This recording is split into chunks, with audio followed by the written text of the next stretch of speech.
Good morning students. आज 30 सितंबर 2020 है। आज हम लोग वर्कशीट नंबर 38 करने वाले हैं, जिसका टॉपिक है बल तथा गति के नियम।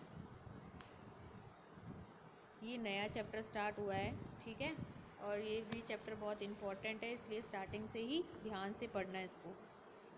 अब हम टॉपिक के बारे में पढ़ते हैं, जिसमें जिज्ञासा दीदी से ज्ञान पूछता है। मैंने देखा है कि जब भी मैं खिलौनों को खींचता या धक्का देता हूँ तो यह चलने लगता है।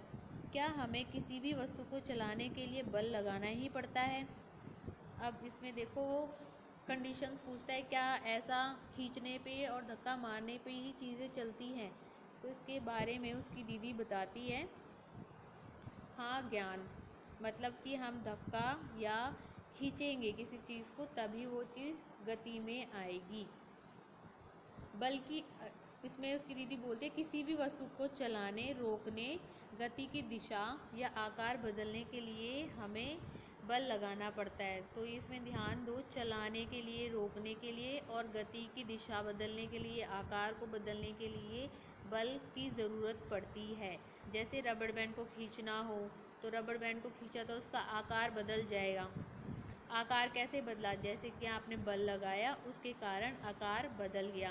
किसी ट्रॉली को धकेलना, चलती कार में ब्रेक लगाना, ये भी हम बल लगाने पर ही कार को रोक सकते हैं। आटे को गूंदना, ये सारी चीज़ें बल लगाने के कारण ही होती हैं। लेकिन कई बार वस्तु पर बहुत बल लगाने पर भी उसमें गति नहीं होती। अब उसके बहुत सारे कारण हो सकते हैं, या कंडीशन या परिस्थिति हो सकती है। जैसे कि दो लोग हैं, वो एक बिल्कुल अपोजिट डायरेक्शन में खड़े हुए हैं, उल्टी एक दूसरे के विपरीत दिशा में खड़े हुए हैं, ठीक है, और एक जैसा बल लगा रहे हैं उस चीज़ के ऊपर, तो वो चीज़ इधर से उधर हिलेगी नहीं अगर बल एक जैसा है। तो किसी एक ने ज़्यादा बल लगाया और दूसरे ने कम लगाया, तो जो ज़्यादा बल लगा रहा है वो उसकी विपरीत दिशा में ही वो वस्तु गति करने लगेगी,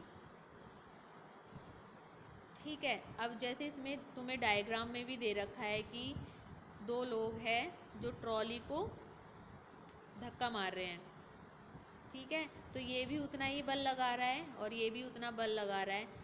तो इससे क्या होगा, वो ट्रॉली अपनी जगह से नहीं हिलेगी, ठीक है, क्योंकि बल जो है दोनों ही समान लगा रहे हैं, उसकी वजह से ट्रॉली गति में नहीं आएगी, ठीक है। जैसे एक और खेल आप देख सकते हो, रस्सी वाला, जिसमें ये दो टीम है जो क्या कर रहे हैं, बल लगा रहे हैं रस्सी के ऊपर, और दोनों ही बल एक ही जैसा समान बल लगा रहे हैं। उसकी वजह से क्या हो रहा है, ना तो रस्सी इधर जा रही है ना उधर जा रही है, ठीक है।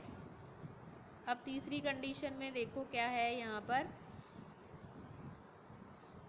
एक आदमी ने तो कितना बल लगाया, 200 न्यूटन का बल लगा दिया, दूसरे ने क्या लगाया, 100 न्यूटन का बल लगाया।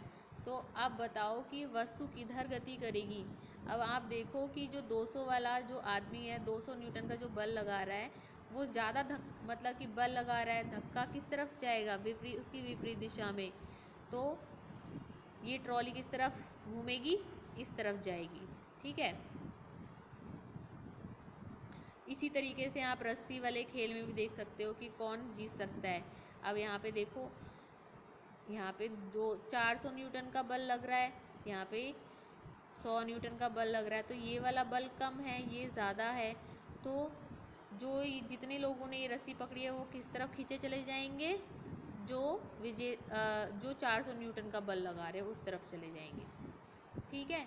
तो जहाँ पर वस्तु गति नहीं कर रही है, बल लगा रहे हो पर गति नहीं कर रही है, उसमें जो बल होगा, कुल बल जो होगा वो शून्य होगा, मतलब कि उसको ज़ीरो माना जाएगा, ठीक है। इसी बल को हम क्या कहते हैं, संतुलित बल कहते हैं, ठीक है। और जिसमें जैसे कि ये रस्सी वाला जो खेल है, इसमें 400 न्यूटन वाला जो एक टीम है जो 400 न्यूटन का बल लगा रही है, दूसरी टीम जो 100 न्यूटन का बल लगा रही है।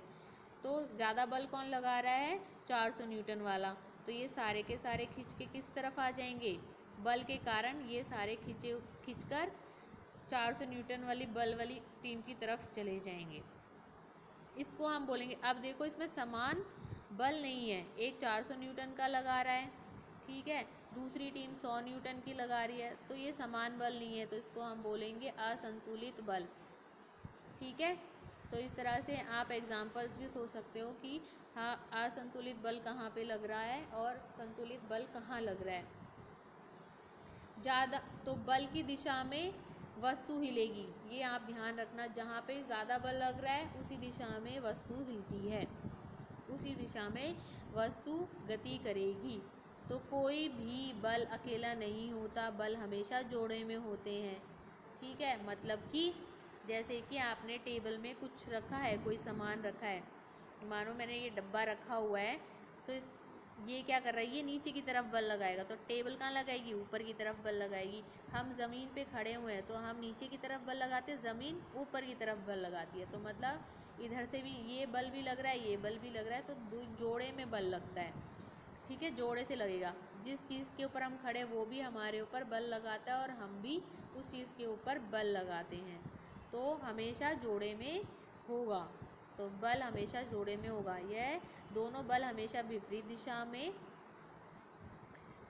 दिशा में कार्य करते हैं। जैसे कि अब यहाँ पे देखो आप, विपरीत दिशा में ही हो रहा है ना, ये कोई डब्बा रखा हुआ है तो ये ऊपर लगा रहा है, और नहीं ये नीचे लगा रहा है, और टेबल कहाँ लगा रही है, ऊपर लगा रही है, तो ये दूसरी दिशा में जा रहा है, ये अलग डायरेक्शन है, ये अलग डायरेक्शन है, तो ये विपरीत दिशा हो गई है। ठीक है, एक बल दूसरे बल से ज़्यादा हो तब ही गति होती है उस वस्तु की। ठीक है, अगर बराबर बल लगा रहे हो, दोनों तरफ से बराबर बल लग रहा है, तो कोई गति नहीं होगी। अब घर्षण बल गति की विपरीत दिशा में लगता है जब हम चलते हैं। ठीक है, आप चल रहे हो,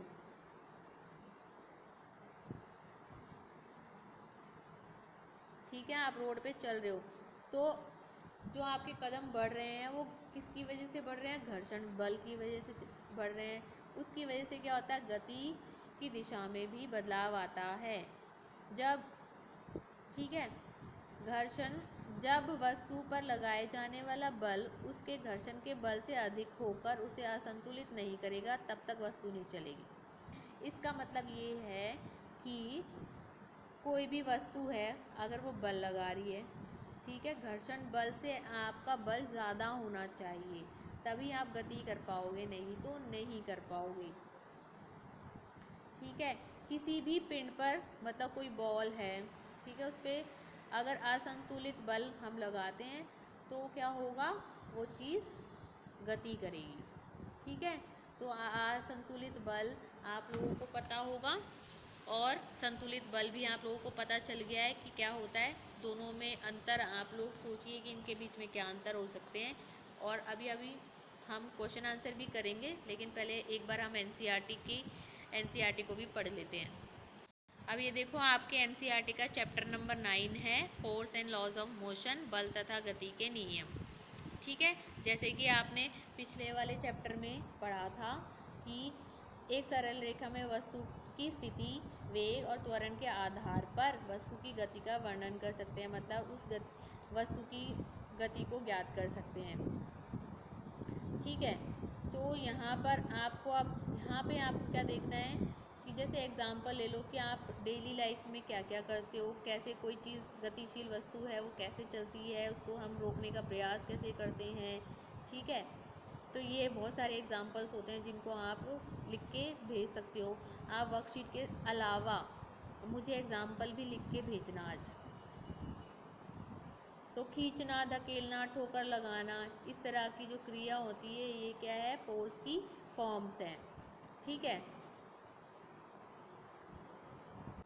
जैसे कि मैंने वर्कशीट में बताया था कि आकार बदलने के लिए भी हमें बल की आवश्यकता होती है। जैसे स्प्रिंग को खींच दिया आपने, ये स्प्रिंग को खींच दिया तो ये बड़ी हो गई, किस कारण से हुई है ये लंबी, बल के कारण।